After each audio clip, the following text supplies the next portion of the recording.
mercredi 25 avril 2018. Après plus de 12 semaines de compétition, Victor affrontera Camille en finale de Top Chef 2018, M6. Quelques heures avant la diffusion de l'ultime épisode de la saison, le jeune Parisien de 27 ans livre ses impressions. Qu'est-ce que ça fait d'être en finale ? C'est un peu un choc en quelque sorte, parce que je suis arrivé dans le concours avec beaucoup de doutes et d'incertitudes. Plus j'avançais, plus ça s'estompait. La finale, ça n'a jamais été un but en soi. Je visais les 5 derniers, moi, donc c'est une très belle surprise. Quel est votre état d'esprit ? Je sais qu'on va tous les deux proposer quelque chose de totalement différent. De mon côté, ça va être quelque chose avec une personnalité marquée, tandis que Camille sera peut-être plus sur la sécurité et une exécution parfaite. Perdre ne m'empêchera pas de dormir. Ce qui m'empêcherait éventuellement de dormir, ce serait de rater ma finale dans le sens où des gens attendraient trop longtemps avant d'être servis. Lequel de vous deux a le plus ses chances ? Selon vous ? Camille est le grand favori. Il a ses chefs derrière lui.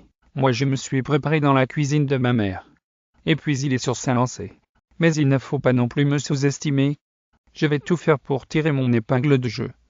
Qu'avez-vous à répondre aux critiques des internautes estimant que vous n'avez pas votre place en finale ? Je trouve que les gens retournent très vite leur veste, parce que depuis le départ de Mathé, ils étaient nombreux à souhaiter une finale entre Camille et moi.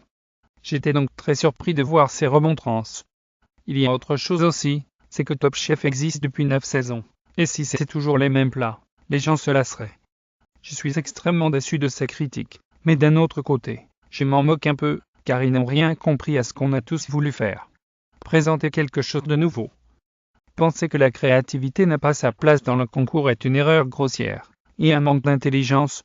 Camille a confié être souvent arrêté et reconnu dans la rue. C'est pareil pour vous ? Il a toute sa région derrière lui.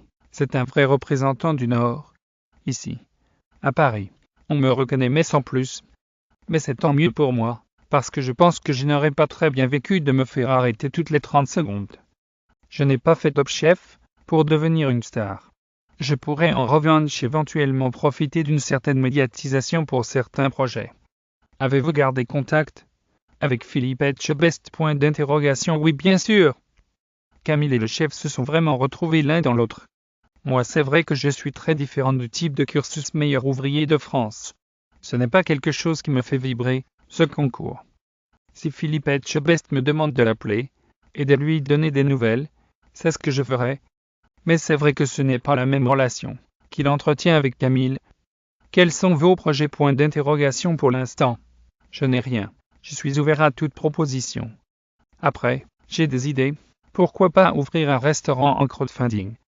Ce serait un lieu de vie, avec un peu de social dedans. C'est-à-dire pouvoir, une fois par mois, ou une fois par semaine, permettre aux plus démunis de bénéficier d'un repas au préalable payé par quelqu'un de plus aisé. Je pense aussi à quelques concepts télévisés, je ne peux pour l'instant pas trop en parler. Mais après cette bonne expérience dans Top Chef, ça me plairait bien de refaire de la télé. Contenu exclusif ne pouvant être repris sans la mention purepeuple.com.